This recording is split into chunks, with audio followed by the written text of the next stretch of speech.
de Noël. La météo Sud Radio. Avec Pacte Énergie Solidarité, la référence de l'isolation pour 1 euro. Rémi André, direction Bayonne, vous écoutez sur 103.9. Et où il fait 10 degrés et c'est sur le Pays Basque qu'il pourrait faire le plus doux aujourd'hui, c'est-à-dire qu'on a du vent de sud, alors ce qui fait que cela provoque ce petit effet de fun et dans l'après-midi, eh bien entre Bayonne, Biarritz et Saint-Jean-de-Luz, il pourrait faire entre 20 et 21 degrés. On trouvera également des températures douces aujourd'hui, on les trouve déjà depuis Béziers jusqu'à Castres avec du vent marin et du vent d'OTAN et cela amène un petit peu de nuages là sur le Languedoc-Roussillon, juste quelques gouttes mais c'est surtout la présence des nuages. Partout ailleurs, eh bien c'est la fraîcheur ce matin avec des températures qui vont de 3 degrés à Luchon jusqu'à 8 degrés à Clermont-Ferrand. Et bien là on a quelques bandes de brouillard mais le soleil va vite dominer et les températures vont pouvoir remonter entre 15 et 20 degrés sur la moitié sud et 11 à 15 degrés au nord. Merci beaucoup Rémi André. Merci de votre fidélité au Grand Matin Sud Radio. Il est 8h31. Parlons vrai. Et un nouveau point sur l'information avec vous, Thomas Schnell. Emmanuel Macron aux 20h de TF1 hier soir. L'occasion pour le chef de l'État de revenir sur la mobilisation des Gilets jaunes samedi. S'il affirme comprendre le mouvement, il met en garde contre une éventuelle récupération politique. Pourtant, le mouvement est soutenu par 69% des Français. C'est en tout cas le résultat de notre dernier sondage IFOP fiducial pour Sud Radio. Vive tension à Marseille hier soir. Manifestation contre le mal logement qui a réuni 8000 personnes. Le rassemblement a dégénéré sous les fenêtres du bureau du maire Les Républicains Jean-Claude Gaudin. Des manifestants ont envoyé des projectiles sur la mairie avant de réclamer sa démission. Plus de 7 ans après le début de l'affaire, Georges Tron fixé sur son sort aujourd'hui. Le maire de Draveil est jugé devant les assises de Bobigny pour le viol de 2 anciennes employées municipales. 6 ans de prison ferme ont été requis hier par l'avocat général. Et puis on connaîtra à 9h la liste de Jacques Brunel, le sélectionneur du 15 de France, doit annoncer les noms des joueurs sélectionnés pour affronter l'Argentine. Ce sera samedi à Lille. Merci Thomas Schnell. Le Grand Matin Sud Radio, 5h-10h, Patrick Roger, Cécile de Ménibus.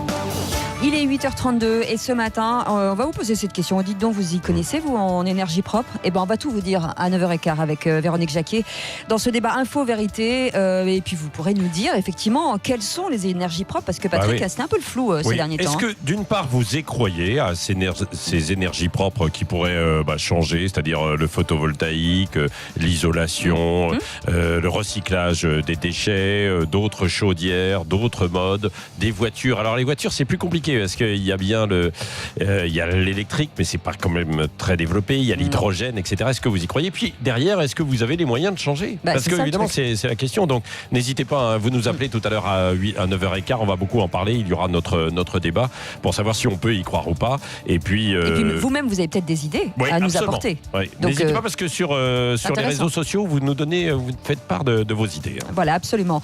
À 8h43, ce sera le duel avec Françoise Degois et face à Christophe Bordet. Et on parlera du poujadisme. Puisque Emmanuel Macron a parlé de poujadisme pour qualifier le mouvement du 17 novembre prochain, de samedi prochain. On va en débattre tout à l'heure. Et tout de suite, c'est un autre sujet, mais on en parle. Et c'est avec Pierre-Maël Tisnès. Oui, on en parle, Pierre-Maël. Alors, après l'album posthume de Johnny Hallyday, un disque inédit d'Alain Bachung va également paraître. Oui, le chanteur disparu en 2009, de suite lui aussi d'une longue maladie, avait visiblement quelques pépites encore au fond de la poche. Un nouvel album sortira donc le 23 novembre prochain. On avait déjà entendu un premier extrait, un Immortel, qui était passé sur la plateforme YouTube, chanson écrite par Dominica. Voici maintenant Elle me dit les mêmes mots. C'est écrit par Daniel Dark, un extrait a été diffusé hier. Elle me dit les mêmes mots quand la nuit est là. Elle se maquille un peu trop. Voilà, de quoi nous faire patienter jusqu'au 23 novembre, encore une petite semaine. Et pour la petite histoire, le disque a été exhumé en fait des sessions d'enregistrement du dernier album d'Alain Bachung, le splendide Bleu Pétrole. Oui, et toute autre chose, cette nouvelle bataille autour de l'appellation chocolatine ou pain au chocolat. Vous êtes plutôt quoi, vous, Patrick ? J'étais pain au chocolat, mais enfin bon, chocolatine sonne bien, je trouve. Bah oui, ça correspond mieux, moi je trouve également. Et maintenant, ce sont les grands chefs cuistots qui s'y mettent. Il y a d'abord eu Guillaume Gauze, le chef de l'Elysée, qui a rejoint non sans humour sur Twitter la team pain au chocolat. Et le jury de Top Chef lui a répondu, Michel Saran en tête, avec Hélène Darroze et Philippe Etchebest, dans une petite vidéo sur Twitter. Écoutez. Philippe, viens voir. C'est quoi ça? C'est ça? Ouais, chocolatine. C'est bon. Hélène, c'est quoi ça? C'est une chocolatine. Une chocolatine, c'est une chocolatine. Il n'y a pas photo, il n'y a pas match. Chocolatine. Désolé, Guillaume Gomez. Ça, c'est une chocolatine. C'est quoi le problème? Il n'y a pas de problème. Non, il n'y a pas de problème. C'est une chocolatine qu'on dit. Donc, chocolatine. Voilà. Ça, c'est pour Michel Saran oui. et Top Chef et tout le reste du jury de Top Chef, on dit chocolatine. Point barre. On salue Michel Saran et justement au passage, évidemment. Dans la presse ce matin, les réponses donc du gouvernement à la hausse des prix du carburant. C'est-à-dire notamment dans la dépêche du midi, carburant, Macron joue son va-tout.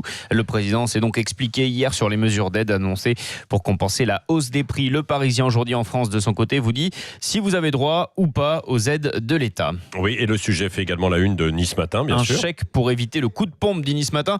Les habitants de la métropole niçoise auront droit à un bonus de 20 € par mois et par véhicule, à condition évidemment de remplir les bons critères. Oui, et sinon il y a peut-être quelques solutions. C'est ce que dit par exemple la République des Pyrénées ce matin. Le journal a enquêté sur un nouveau carburant miracle, c'est en tout cas ce que dit la République, le super éthanol moins cher. Ce carburant nommé également E85 séduit de plus en plus de Béarnais et donc également de Français. Ah oui, c'est vrai, parce que autour de cette question, il y a la valse des pouvoirs. Alors ça, à la mairie de Perpignan, ça c'est un autre sujet dans l'Indépendant.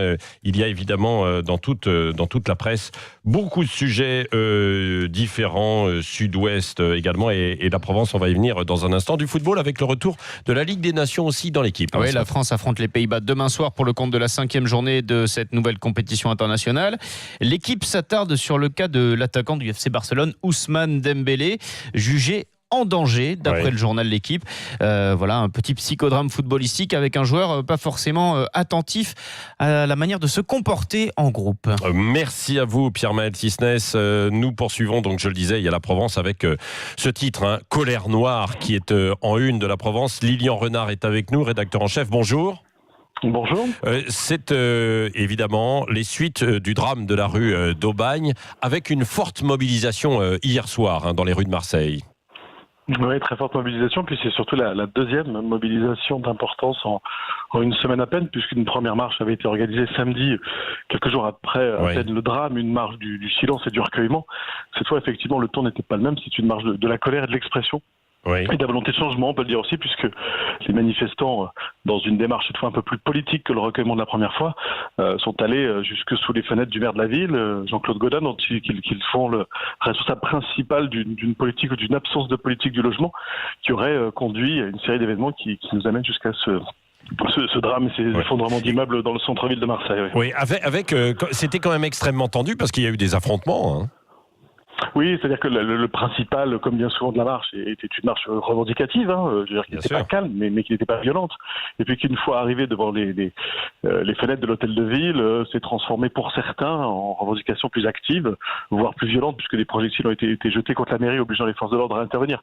Mais c'était quand même pas le noyau principal de cette marche. Il faut quand même le signaler. Oui, c'est vrai. Alors bon, autre sujet quand même en une de la Provence, on va prendre un peu large avec le grand Charles qui a repris le large justement hier, d'où l'intervention du chef de l'État qui était à bord du porte-avions Charles de Gaulle. Alors c'est pas au large de Marseille, mais c'est un petit peu plus loin, c'est en Méditerranée, pas très loin de Toulon.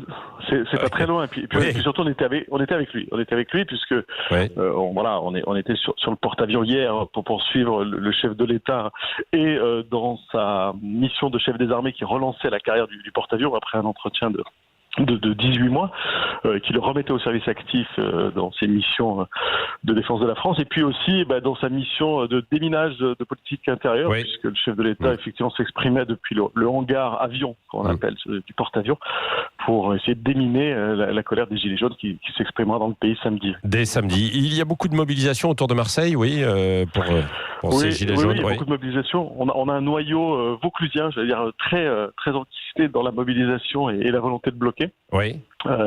Donc ce mouvement s'exprime assez fortement dans ces zones-là.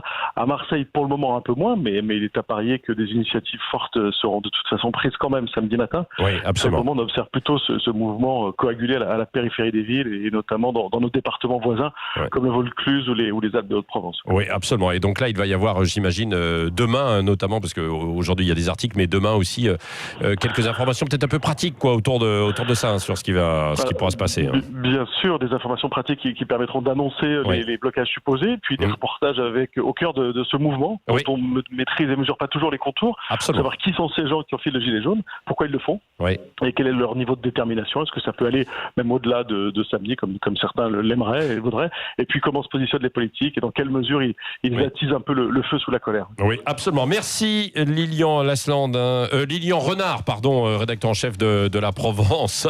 Lilian Lasland, pardon Lilian, évidemment vous l'avez reconnu, c'était un footballeur. Lilian Renard de La Provence. Souvent quand on parle de Marseille, je sais pas pourquoi il y a tilt, on pense football aussi. Non, normalement c'est moi qui mélange les noms, Patrick Roger, c'est pas vous. C'est vrai. Allez. Dans un instant, puisqu'on parlait des Gilets jaunes, Emmanuel Macron a dénoncé du poujadisme derrière ce mouvement. On va en débattre dans un instant. Christophe Bordet et Françoise Degois qui sont là, et les auditeurs 0826 300 300, vous pouvez nous appeler. Vous êtes magnifique. 8h41, merci d'être avec nous.